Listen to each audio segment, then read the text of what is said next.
Seu filho fica irritado quando você tira o celular? Perde o interesse por brincar, por sair, por comer? Ele se acalma só quando ele tá com uma tela na mão? Muita calma nessa hora, esse daqui é o Programente, eu sou a Beatriz Dantas e aqui nós conversamos sobre educação midiática, tecnológica e humana. Esses comportamentos, eles preocupam muitas famílias, mas antes de sair falando que as crianças estão viciadas em telas, nós precisamos analisar os detalhes com bastante cautela. Esse vídeo aqui ele não tem o intuito de diagnosticar nenhuma criança, até porque para isso é necessário que a família procure ajuda psicológica e médica. Eu estudo a relação entre humano e algoritmo e educação midiática como um todo, por isso eu vou propor aqui um debate, questões de diálogo e reflexões para a gente pensar nesse mundo que anda mudando tão rápido. Aliás, a Sociedade Brasileira de Pediatria, a SBP, tem um manual muito interessante chamado Menos Telas, Mais Saúde. E ele trata do uso excessivo de telas. Eu vou deixar aqui na descrição, depois você dá uma olhadinha. Antes de falar do tempo de tela, é importante partir do princípio de que nem todo tempo de tela é igual. É diferente uma criança passar um tempo lendo um e-book num tablet e assistindo o show da Luna no YouTube, por exemplo. São usos diferentes. Uma criança pode passar um tempo numa videochamada com a avó que mora longe, por exemplo, mas ela também pode ser exposta a conteúdos inapropriados no YouTube, no Roblox. Então, o tempo em si não é o único critério que nós vamos levar em consideração para avaliar a dependência, o mau uso de telas por crianças. A Academia Americana de Pediatria propõe olharmos para 5 dimensões do uso da mídia. A criança, o conteúdo, se o conteúdo é usado para acalmar, o que a tela está substituindo na rotina e como a família conversa sobre isso. Em inglês, esse modelo ficou conhecido como 5 Cs: Child, Content, Calm, Crowd-out and Communication. Então a pergunta não é quanto tempo seu filho fica na tela, mas é também que tela, que contexto, qual conteúdo, em substituição a quê. Porém, um sinal de alerta clássico é quando a criança só se acalma diante de uma tela. O problema começa quando a tela vira o principal escape, a principal válvula de escape, o principal recurso para que a criança lide com o tédio, com frustração, essas coisas que são naturais da vida. A criança precisa aprender aos poucos, ao longo do seu desenvolvimento, outras maneiras de se regular emocionalmente. Então, desenhando, pintando, correndo, brincando. O desconforto ele não pode ser imediatamente anestesiado por um celular, por uma televisão, por um tablet. Nesses casos, é muito importante que a família busque a ajuda de um psicólogo especialista em crianças, em infância, em telas, porque o desconforto ele é natural e não pode ter o seu fim somente atrelado a esse estímulo tecnológico. Outro ponto de atenção muito importante é a irritabilidade. Quando o adulto, quando o responsável impõe limites, se a reação imediata da criança, do adolescente, é demonstrar muita irritação, é também uma questão a ser pensada e levada para um profissional da saúde. E aí uma sugestão aqui, assim levando em conta a minha experiência em sala de aula com pais, com crianças, é negociar esse tempo, negociar esse limite, deixar com que esse limite seja mais previsível para a criança. Então, por exemplo, hoje você vai poder assistir um episódio da série, tá tudo bem? Nós vamos hoje assistir um filme juntos e depois que acabar o filme, acabou o nosso tempo de televisão. O que você acha disso? Tá tudo bem? Vai ser assim que vai acontecer. Ou então aquela técnica de fazer as perguntas, né? Vamos supor que a criança tá jogando. Então, filho, você prefere parar de jogar agora ou daqui 3 minutos? As crianças costumam lidar melhor com os limites quando eles são previsíveis, quando elas têm uma previsibilidade maior.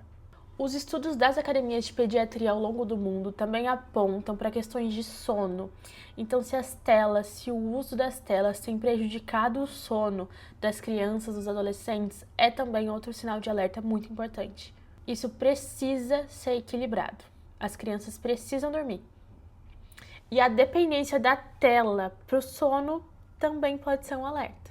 Outro ponto é a perda de interesse nas atividades que as crianças gostavam antes. Então ela não gosta mais de desenhar, não gosta mais de pintar, não gosta mais de sair com os amigos, não gosta de brincar mais no parquinho. Ela prefere o tempo todo ficar diante de um celular, de um videogame.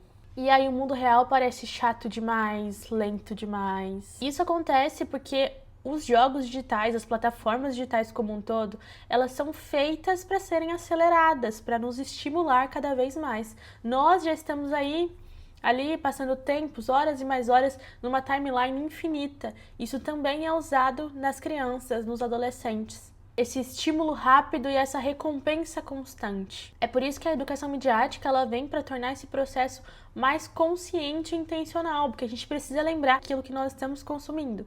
Por isso não é algo exclusivo pensado para crianças e adolescentes. Os adultos também precisam.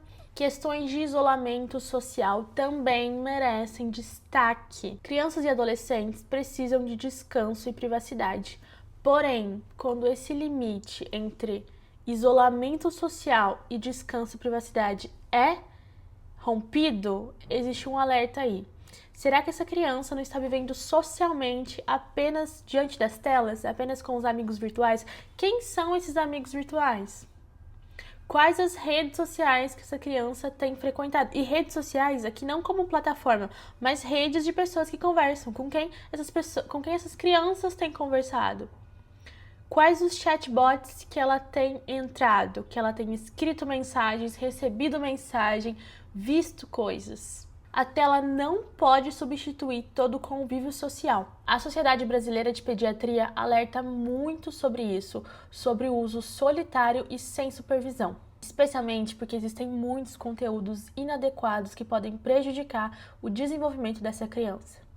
Como essa criança ela fica depois do uso de telas? Ela fica mais agitada, ela fica mais impaciente, com medo, com vergonha, falando de assuntos que não combinam muito com a idade dela, com comportamentos mais agressivos, comparando a própria vida com a vida de influenciadores, pessoas famosas. Esse ponto aqui é muito importante, porque na educação midiática, como eu falei no começo, a gente não olha só para o tempo de tela, a gente precisa olhar também para a qualidade desse conteúdo. O que tem sido consumido? Qual a linguagem, quais os valores que têm sido transmitidos através daquele conteúdo? Se você perceber algum desses sinais, o primeiro passo não é tirar brutalmente a tela da criança. Não é assim que funciona. É preciso começar organizando a rotina. Definir os horários sem tela, o tempo de duração quando tiver, evitar as telas durante as refeições antes de dormir, propor atividades diversificadas, atividades presenciais, com presença, com brincadeira, com convivência, com movimento e combinar regras de maneira clara, previsível e possível. A Academia Americana de Pediatria recomenda que a família crie seu próprio manual de regras da mídia, uso de mídias dentro de casa. Um plano de mídia familiar, com regras adaptadas à idade da criança, do adolescente e também à rotina da família. E claro, diálogo, muito diálogo. Uma boa mediação não é só desligar, é conversar. O que você tem assistido? Por que você gosta desse vídeo? Quem fez esse conteúdo? Isso daqui é uma propaganda? Esse influenciador tá vendendo algo? Como você se sente depois de assistir isso? Por que te interessa tanto? Esse conteúdo te deixa mais calmo, mais triste, mais ansioso, mais alegre? Esse tipo de questionamento ele vai formando uma educação midiática dentro de casa. Então aqui vai um resumo de perguntas para a gente pensar e refletir sobre o impacto das telas dentro aí da sua casa. Vamos lá. Pergunta número 1. A tela está substituindo o sono? Pergunta número 2. Está substituindo a brincadeira? Pergunta número 3. Está substituindo a convivência? E aqui não só o uso de telas por crianças, mas também pelos adultos. Está substituindo o movimento? Está substituindo as formas saudáveis e naturais de lidar com as emoções? Se a resposta for sim para todas essas perguntas, talvez esteja na hora de organizar um plano de mídia familiar para a sua casa e buscar ajuda profissional. E a educação midiática começa quando a gente para de olhar para a tela como babá ou vilã, mas sim como parte da formação dessa criança. Aqui no Programente, a ideia é a gente conversar sobre tecnologia, mídia e educação com responsabilidade. Se esse tema te ajudou, já compartilha esse vídeo, engaja por aqui, vamos manter vivo esse diálogo e é só o começo dele. Até mais!